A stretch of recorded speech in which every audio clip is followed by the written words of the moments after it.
అనగనగా ఒక ఊరిలో అవ్వ ఆమె మనవడు నివసిస్తుండేవాళ్ళు. రోజు అవ్వ చెప్పే కథ వినకుండా మనవడు నిద్రపోయేవాడు కాదు. ఒకరోజు అలాగే నిద్ర పట్టక మనవడు అవ్వ దగ్గరికి వచ్చి ఇలా అన్నాడు. అవ్వా, నాకు అస్సలు నిద్ర రావడం లేదు. ఈసారి ఏమైనా దేవుడి కథలు ఉంటే చెప్పు అవ్వా, వింటాను. ఓ, ఎందుకు చెప్పను? ఆ దేవుడు ఏ రూపంలోనైనా మన వద్దకు వచ్చి ఏదో విధంగా సహాయం చేస్తాడు. ఒకసారి మనుషుల రూపంలో వస్తాడు, ఒక్కోసారి కప్పల రూపంలో వస్తాడు, మరికొన్నిసార్లు మనకి తెలివినిచ్చి మనలోనే ఉంటాడు. ఆ దేవుడు అక్కడ ఇక్కడ అని కాదు, అన్నిటా ఉంటాడు. అది ఎలాగో కథ చెప్తాను విను మనవడా. అనగనగా ఒక నది ఒడ్డున ఒక చిన్న గ్రామం ఉండేది. ఆ ఊరిలో ప్రజలందరూ అన్యోన్యంగా స్నేహపూర్వకంగా జీవించేవారు. గ్రామంలోని గుడి ప్రజల భక్తికి కేంద్రంగా ఉండేది. పూజారి గారు నిత్యం భగవంతుణ్ణి జపిస్తూ ఉండేవాడు. ఓ స్వామి, నీ సేవలో నేను నిత్యం నిన్ను ధ్యానిస్తూ ఉన్నాను. నన్ను, ఈ ఊరి ప్రజలని ఏ ఆటంకం రాకుండా చల్లగా చూడు తండ్రి. అలాంటి 12 ఊళ్ళో ఒక సంవత్సరం ఉధృతంగా వర్షాలు పడి నది పొంగి వరదలొచ్చాయి. ఊరంతా నీళ్లు నిండిపోవడం మొదలయ్యింది. ఊళ్ళో ఉన్న వారంతా వరద నుంచి తప్పించుకోవడానికి తమ ఇళ్లను వదిలేసి పై ప్రాంతాలకు బయలుదేరారు. అందులో ఒక పెద్ద మనిషి గుడివైపు పరిగెత్తి, పూజారి గారు, వరద నీళ్లు ఊళ్ళోకి వచ్చేసాయి. ఇంటి గడపల దాకా నీళ్లున్నాయి. పరిస్థితి ప్రమాదకరంగా ఉంది. మేమందరం ఊరు వదిలి వెళ్ళిపోతున్నాం. మీరు కూడా మాతో వచ్చేయండి. నా గురించి దిగులు పడకండి. నేను నిత్యం సేవించే నా స్వామి నన్ను కాపాడుతారు. మీరు వెళ్ళండి. ఆ మాటలు విని ఆ పెద్ద మనిషి వెళ్ళిపోయాడు. కొంతసేపటికి నీళ్లు నడుము దాకా వచ్చేశాయి. పూజారి గారు గుడిగట్టున జపం చేసుకుంటుంటే ఒక ఎడ్ల బండిలో పోతున్న వారు కొంతమంది ఆగి, పూజారి గారు, మీరు కూడా రండి, బండెక్కండి.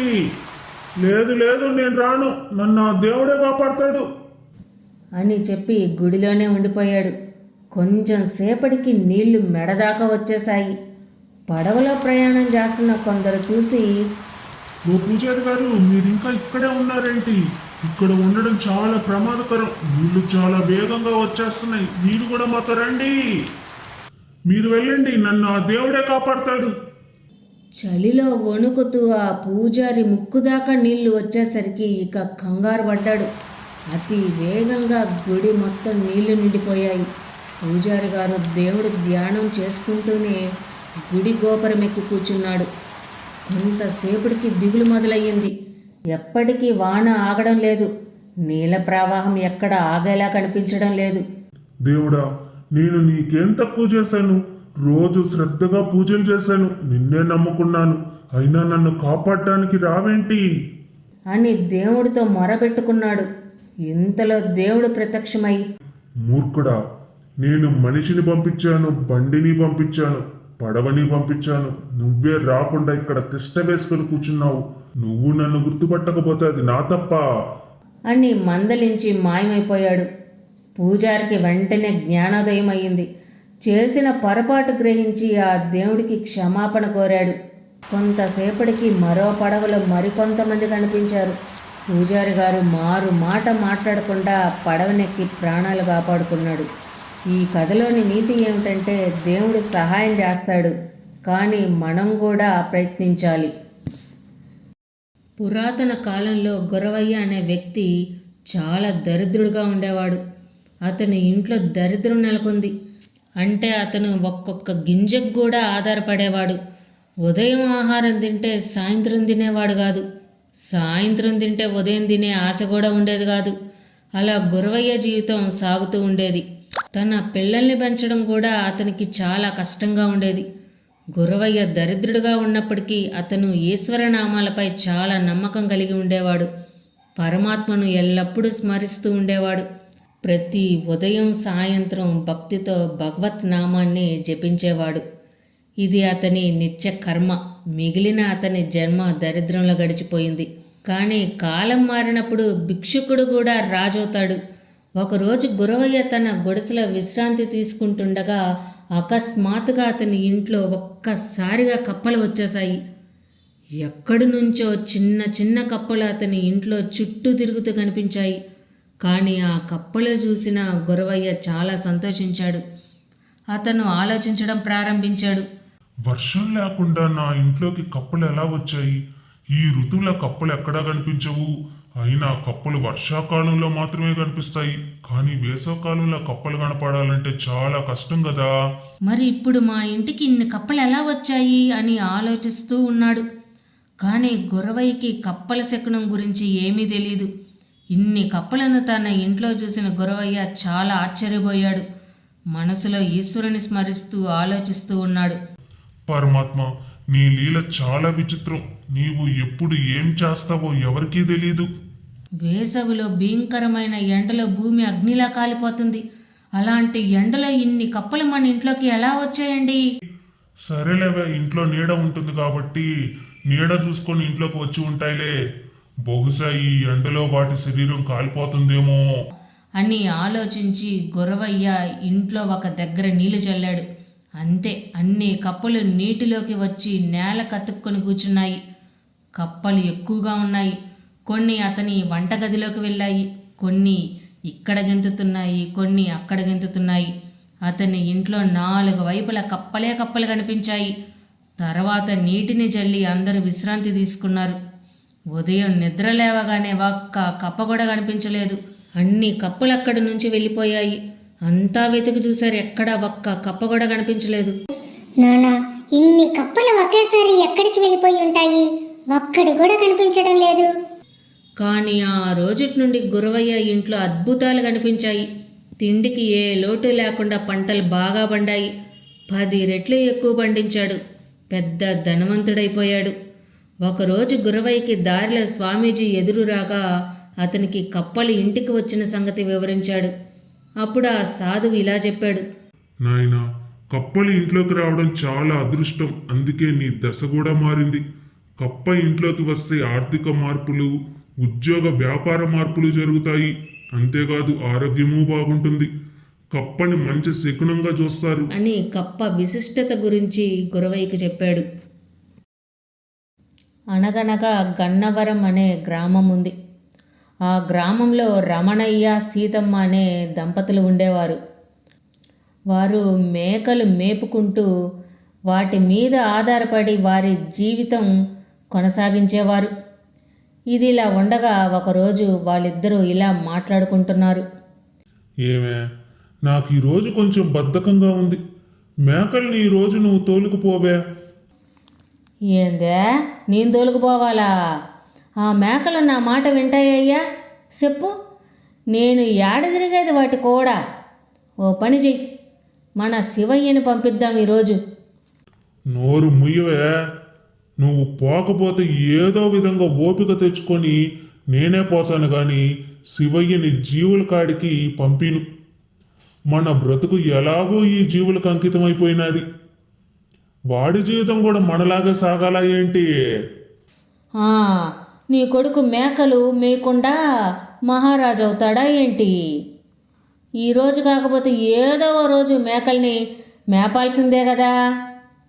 మహారాజు కాదే, మహాపండితుడు అవుతాడు వాడు. మహారాజు అవ్వాలంటే వారసత్వం ఉండాలా, బోలెడంత ఆస్తిపాస్తులు ఉండాలా.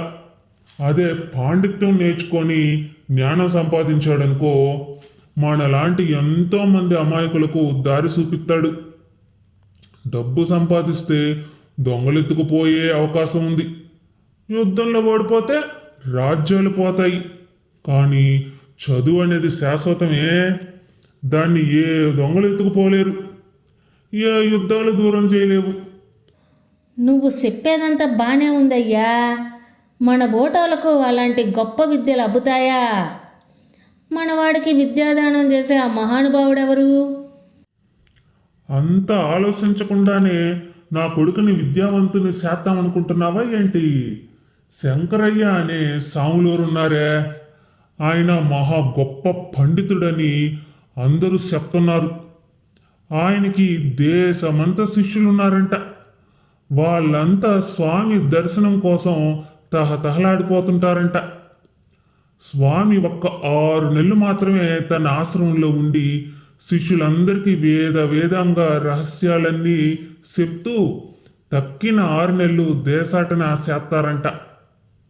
మన అదృష్టం ఏందంటే ఆయన ఆశ్రమం మన ఊరి పొలమేరలోనే ఉంది. మొన్న మేకల్ని అడవిలోకి తోలుకుపోయేటప్పుడు చూశా. అప్పుడు ఆడ ఉండి ఆ వివరాలన్నీ తెలుసుకున్నా. స్వామి రేపు ఆశ్రమానికి వస్తాడంట. మన శివయ్యని తీసుకుపోయి ఆయన కాళ్ళ మీద పడేసి ఆయన శిష్యుడిగా చేర్చుకోమని బతిలాడతానే. అలా తన మనసులో ఉన్నదంతా తన భార్యకి చెప్పాడు రమణయ్య. దాంతో ఆమె కూడా ఎంతో సంతోషించింది. రెండో రోజు రమణయ్య శివయ్యని వెంట పెట్టుకొని స్వామీజీ వద్దకు వెళ్ళాడు.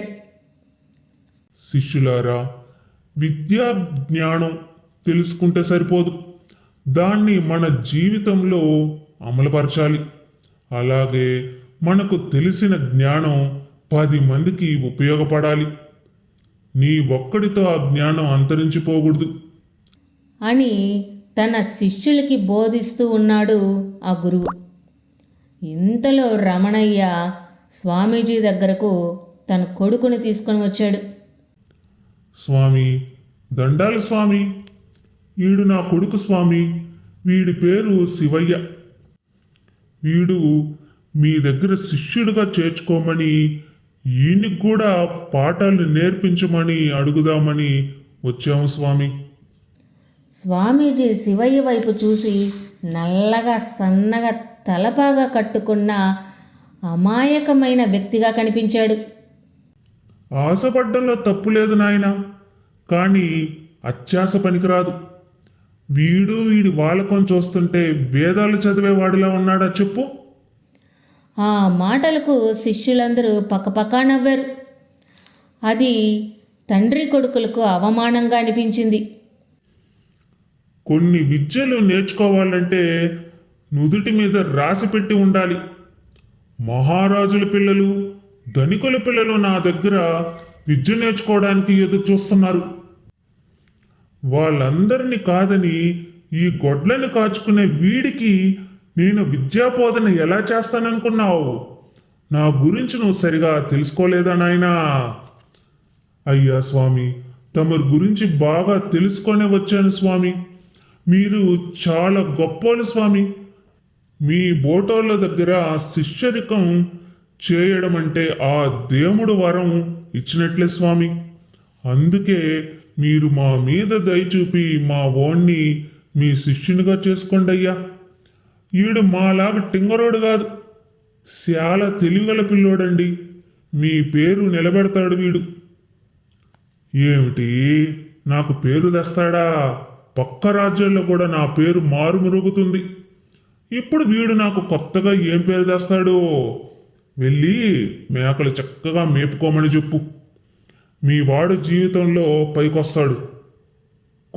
కొందరికి మాత్రమే సృష్టించబడతాయి, అందరికీ కాదు. ముఖ్యంగా మీ బోటి వాళ్లకు ఇలాంటి విద్యలు వండబట్టవు. దానికి ఎంతో తెలివితేటలు కావాలి. దద్దమ్మలు పనికిరారు నాయనా. ఆ మాటలు విన్న శివయ్యకి ఎంతో కోపం వచ్చింది. నేను దద్దమ్మను కాదు అని పెద్దగా అరిచి చెప్పాలని అనిపించింది. కానీ మౌనంగా ఉండిపోయాడు. రమణయ్య ఎంతో బ్రతిమిలాడి చూశాడు. కానీ స్వామీజీ ఒప్పుకోలేదు. చేసేదేమీ లేక అక్కడి నుంచి వెళ్ళిపోయారు ఇద్దరు. శిష్యులారా, ఇక నేను బయలుదేరాల్సిన సమయం ఆసన్నమైంది. మన పక్క ఊరి వారు నా కోసం ఎదురు చూస్తూ ఉంటారు. నేను వెళ్ళి వాళ్లకు నా దర్శన భాగ్యం కల్పించి మళ్ళీ రేపు ఇక్కడికి వస్తాను అని చెప్పి స్వామీజీ అక్కడి నుంచి బయలుదేరాడు. ఏమైందండి? మన శివయ్య స్వామీజీ దగ్గర చేరినట్లేనా? ఏంది అలాగున్నారు? ఏమైంది అసలు? మనం ఆ విద్యను నేర్చుకోవడానికి పనికిరామని స్వామీజీ చెప్పాడే. వీడు దద్దమ్మ అని కూడా అన్నాడు. జీవితం మొత్తం మేకలు కాసుకోమని ఆశీర్వదించాడు. నానా, బాధపడద్దు నానా. ఆయనకి ఈ రోజు నా మీదున్న అభిప్రాయం అది. ఆ అభిప్రాయం మారుస్తా నానా. మారేలా నేను చేస్తానుగా. నువ్వు తెలివైనోడివి, నా శిష్య బృందంలో ఉండాల్సిన వాడివి అని ఆయన నోటితోనే చెప్పిస్తాను నాన్న, చూస్తుండు. ఒరే, ఆవేశానికి పోయి లేనిపోని అనర్థాలు మెడకు చుట్టుకునేలా చేయకురా. మన రాత ఎట్టా ఉంటే అట్టాగే జరుగుద్ది. పెద్దోళ్ళతో మనకెందుకురా చెప్పు? మనమెంత, మన బ్రతుకులెంత? ఆ దేవుడు ఈ భూమి మీద అన్ని ప్రాణులని సమానంగానే సృష్టిస్తాడమ్మా. ఎక్కువ తక్కువ అని అనేవి మనం సృష్టించుకున్నవే. కొందరు స్వార్థపరులు వాళ్ళ అవసరాల కోసం సృష్టించుకున్నదే ఇదంతా. మీరు నిశ్చింతగా ఉండండి, అంతా నేను చూసుకుంటానుగా. ఇక మరోవైపు స్వామీజీ పక్క ఊరు వెళ్ళి కొంతమంది ప్రముఖ వ్యక్తులను కలిసి వాళ్ళతో కాసేపు ముచ్చటించి తిరిగి తన ఆశ్రమానికి బయలుదేరాడు. అలా దారిలో వస్తూ ఉండగా ఒక కొమ్మ అంచున శివయ్య గాలిలో చేతులు కదుపుతూ విచిత్రమైన విన్యాసాలు చేస్తూ కనిపించాడు. తనలో తాను మాట్లాడుకుంటూ ఉన్నాడు. అతనిని చూసిన స్వామీజీ తన అనుచరులతో ఇలా అన్నాడు. వీడ మేకలుగాచే కొడుకు శివయ్య కదా? ఏమైంది వీడికి? ఎందుకలా పిచ్చి పట్టినట్లు ప్రవర్తిస్తున్నాడు? అని అతని వద్దకు వెళ్ళి అతడు చేస్తున్న చేష్టలన్నీ గమనించి, బాబు, ఏమిటిదంతా? నువ్విక్కడ ఏం చేస్తున్నావు? ఎవరితో నువ్వు మాట్లాడుతున్నావు? మాట కాదండి, ఆట గురుగారు, ఆట ఆడుతున్నాను. నేను ఎవరితో ఆటలాడుతున్నానో బహుశా వాళ్ళు మీకు కనపడకపోవచ్చేమో అని బదులు చెప్పాడు శివయ్య. బాబు, నువ్వు ఆడే ఆట ఏమిటి? నీతో ఆడే ఆ అవతలవాడు ఎవరు? ఆ సంగతి ఏందో నాతో చెప్పవచ్చు కదా. అదే ఉన్న రహస్యం స్వామి. ఆయన లోక కళ్యాణం కోసం అవతరించిన మహానుభావుడు. నేను మీకు చెప్పడానికి అభ్యంతరం ఏముంది? నేను ఆడే ఆట చదరంగం. నాతో ఆడే ఆ అవతార పురుషుడు సాక్షాత్తు ఆ పరమేశ్వరుడు స్వామి. ఆ మాటలు విన్న స్వామీజీకి పొట్ట చెక్కలయ్యేలాగా నవ్వొస్తుంది. వీడెవరో నిజంగానే పిచ్చోడులాగున్నాడు, సందేహమే లేదు. ఆ పిచ్చిలోనూ ఒక తెలివి పద్ధతి కనపడుతుంది అని తన మనసులో అనుకొని, బాగుంది నీ ఆట. ఆ పరమశివుడితోనే చదరంగం ఆడేంత గొప్పవాడివా నువ్వైతే? ఏనుగు గుర్రాలు లేని చదరంగం ఆట కనిపించిన ప్రత్యుక్తితో ఆడుతున్నావు. ఇంతకీ ఈ ఆటలో గెలిపేవరిది నాయనా? ఉండండి స్వామీజీ, ఇంకా ఆట పూర్తి కాలేదు స్వామి అని అతడు చెట్టు మీదకు చూస్తూ తనలో తాను మాట్లాడుకుంటూ ఇలా అన్నాడు. స్వామి, మీరన్న రాజు ఆట కట్టు అన్న మాట విన్నాను.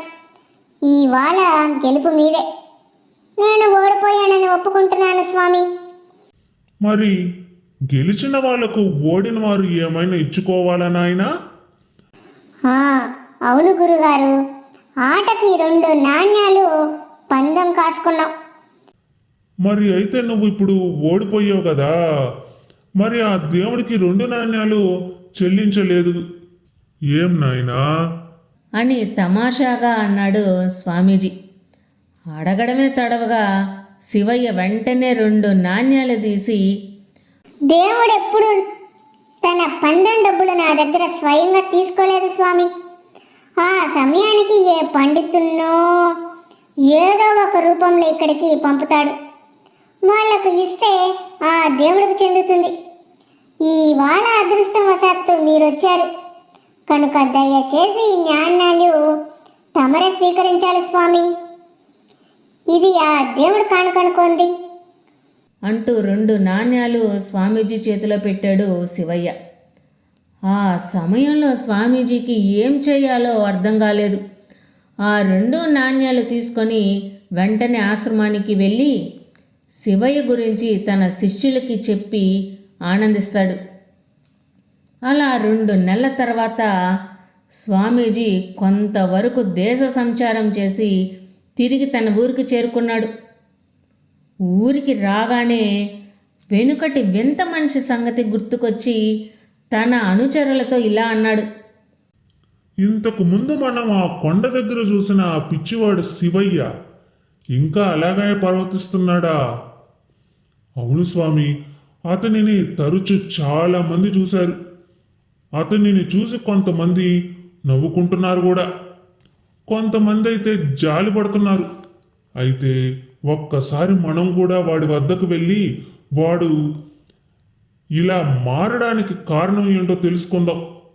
వాడిచే మరో 2 నాణ్యాలు కూడా తీసుకుందాం అని స్వామీజీ శివయ్య దగ్గరకు వచ్చాడు. అక్కడ శివయ్య ఎప్పటిలాగే ఆ చోటులోనే కనిపించాడు. బాబు, నువ్వింకా పరమశివుడితో చదరంగం ఆడుతూనే ఉన్నావా నాయనా? ఇంతకీ ఇవాళ గెలుపెవరిది అని సరదాగా ప్రశ్న వేశాడు స్వామీజీ. ఆడుతూ ఆడుతూ ఉన్న అతడు ఒక మారు మునిపిటిలాగే చెట్టుపైకి చూశాడు. రాజు ఆట కట్టు అని పెద్దగా అరిచి పక పక నవ్వాడు శివయ్య. ఏంటో అంత పెద్దగా నవ్వుతున్నావు? చూడబోతే ఈరోజు నువ్వే గెలిచినట్లున్నావుగా. అవును గురుగారు, గెలిచాను. మీ చలువ వల్ల మీరిక్కడికి వచ్చిన వేళ విశేషం కాబోలు. నా అదృష్టం ఏంటో గాని ఈసారి పందెం కూడా ఘనమైందే. 100 నాణ్యాలు. ఏమిటి 100 నాణ్యాలా? చాలా పెద్ద మొత్తం కదా నాయనా. అయితే దేవుడు ఆ డబ్బు నీకు ఏ విధంగా చెల్లిస్తాడు? దేవుడు నాకు స్వయంగా డబ్బు చెల్లించడు స్వామి. ఆ సమయానికి ఏ పండితున్నో ఏ పుణ్యాత్మున్నో ఇలా మీలాగే వస్తాడు. వాళ్ళ ద్వారా నాకు అందజేస్తాడు స్వామి. ఇవాళ అదృష్టం కొద్దీ తమరు వచ్చారు స్వామి. అంటే నీ మాట అర్థం ఏమిటి? నీకు ఆ 100 నాణ్యాలు చెల్లించమని ఆ పరమశివుడు నన్ను ఇక్కడికి పంపించాడు అని అంటున్నావా? అవును గురుగారు, శివుడాజ్ఞ లేనిదే చీమైనా కొట్టదు అంటారు కదా. ఆ పరమశివుడికి తాను ఈ రోజు ఓడిపోతానని ముందే తెలుసు కాబట్టే ఎటో వెళ్ళాల్సి మిమ్మల్ని ఇటువైపు పంపించాడు నా స్వామి. కాబట్టి తమరు నాకు 100 నాణ్యాలు చెల్లించండి. దేవుడు బాకి తీరిపోతుంది. ఆ పరమశివుడు నువ్వు చదరంగం ఆడితే మధ్యలో నేను డబ్బులు చెల్లించడం ఏమిటి? నాకేమిటి సంబంధం? నాకే సంబంధం లేదు. పోయినసారి నేను ఆ పరమశివుడికి చెల్లించాల్సిన 2 నాణ్యాలు తమరికే చెల్లించాను. అప్పుడు మీరు నాకేం సంబంధం లేదని అనలేదు. అప్పుడు మీరు స్వీకరించారు కాబట్టి ఇప్పుడు మీరే చెల్లించాలి స్వామి. ఆ మాటలతో స్వామికి శివయ్య ఎంత తెలివిగలవాడో అర్థమైంది. అతని చేతిలో అంత సులువుగా మోసపోవడంతో తన అహంకారం మొత్తం దిగిపోయింది. అర్థమైంది నాయనా. తెలివితేటలు ఏ ఒక్కరు సొత్తు కాదు. పుట్టుకతో ఏదీ రాదు. కానీ కాలం పరిస్థితులన్నీ మనకు నేర్పిస్తాయి. ఒకప్పుడు నువ్వు నా శిష్యుడిగా చేరడానికి అనర్హుడు అని అన్నాను. నా అజ్ఞానం ఈ రోజు నా కళ్ళకు కట్టేటట్లు చూపించావు నువ్వు. నీ బోటివారు నాకు శిష్యుడిగా ఉంటే నా పేరు నిలబడుతుంది. నువ్వు రేపే వచ్చి నా శిక్ష బృందంలో చేరు నాయనా అని అవమానంతో అక్కడి నుంచి వెళ్ళిపోయాడు స్వామీజీ. శివయ్య ఇంటికి వెళ్ళి జరిగిందంతా తల్లిదండ్రులకు చెప్పాడు. శివయ్యను స్వామీజీ తన శిష్యుడిగా స్వీకరించినందుకు వాళ్ళు ఎంతో సంతోషించారు. ఈ కథ ద్వారా మనం తెలుసుకున్న నీతి ఏమిటంటే సంకల్పం చాలా గొప్పది. సంకల్పం ఉంటే ఏదైనా సాధించవచ్చని శివయ్య నిరూపించాడు. అనగనగా ఒక గ్రామంలో ఒక భక్తుడు నివసించేవాడు. అతని పేరు గురవయ్య. అతనికి దేవుడిపై చాలా భక్తి కలదు. ప్రతిరోజు ఉదయాన్నే ఆలయానికి వెళ్ళి పూజ చేసుకుంటూ ఉండేవాడు. ప్రతిరోజు అతను దేవుణ్ణి ఇలా ప్రార్థించేవాడు. ఓ దేవుడా, ఒక్కసారి నీ దర్శనం ఇవ్వు చాలు. ఒక్కసారి నీ దర్శనం నాకు కల్పించు చాలు స్వామి. నువ్వు తలుచుకుంటే ఏ రూపంలోనైనా రాగలవు. ఒక్కసారి కల్పించు స్వామి. అలా ఆలోచిస్తూ ఆ దేవుణ్ణి ప్రార్థిస్తూ కూర్చున్నాడు. ఇంతలో అతనికి ఒక గొంతు వినపడింది. నేను వస్తున్నాను గురువయ్య, ఎదురు చూస్తూ ఉండు. అంతే, గురవయ్య చాలా సంతోషించి ఇల్లు మొత్తం చాలా అందంగా అలంకరించాడు. దేవుడు ఎప్పుడు వస్తాడా అని ఎదురు చూస్తూ కూర్చున్నాడు. దేవుడా, త్వరగా రా దేవుడా, మీకోసమే ఎదురు చూస్తూ ఉన్నాను. ఇంతలో తలుపు ఎవరో తట్టినట్టు శబ్దం వచ్చి ఎవరా అని తలుపు తీసి చూస్తే ఎవరో పేదవాడు. అయ్యా, ఏమన్నా తినడానికుంటే పెట్టండి అయ్యా, చాలా ఆకలిగా ఉంది. 2 రోజుల నుంచి ఏమీ తినలేదయ్యా. నేను దేవుడి కోసం ఎదురు చూస్తూ ఉన్నా. ఇప్పుడు నీకు పెట్టేదానికి నా దగ్గర సమయం లేదు. వెళ్ళిక్కడి నుంచి. అలా అనేసరికి ఆ పేదవాడు అక్కడి నుంచి వెళ్ళిపోయాడు. మళ్ళీ సాయంత్రం ఎవరో తలుపు తట్టారు. తలుపు తీసి చూస్తే ఎవరో పెద్దావిడ. బాబు, నాకు చాలా ఆకలిగా ఉంది, కళ్ళు కూడా తిరుగుతున్నాయి, ఏమన్నా తినడానికుంటే పెట్టండి బాబు. నేను ఇక్కడ దేవుడి కోసం ఎదురు చూస్తూ ఉన్నా, మీలాంటి వాళ్ళ కోసం కాదు. ఇంకా నెప్పుడు ఇక్కడ కడుక్కోవడానికి రాబాక, వెళ్ళిక్కడి నుంచి. అలా అనేసరికి ఆ పెద్దావిడ అక్కడి నుంచి వెళ్ళిపోయింది. ఇక రాత్రి అయిపోయింది. అయితే దేవుడు మాత్రం రాలేదు. గురవయ్యకి చాలా బాధ వేసింది. మళ్ళీ దేవుడి దగ్గరికి వెళ్ళి, స్వామి, మీరే చెప్పారు కదా స్వామి వస్తానని, మరి ఎందుకు రాలేదు స్వామి, ఎందుకు రాలేదు స్వామి అని అడిగేసరికి ఆ దేవుడు ప్రకాశించి ఇలా అన్నాడు. నేను వచ్చాను గురువయ్య, ఒక పేదవాడిలా ఆకలితో వచ్చాను, ఒక పెద్దావిడి రూపంలో వచ్చాను. అయితే నువ్వే నన్ను గుర్తుపట్టలేదు. అది విన్న గురవయ్య చాలా బాధపడ్డాడు. నన్ను క్షమించండి స్వామి, మిమ్మల్ని నేను గుర్తుపట్టలేదు అని వేడుకున్నాడు.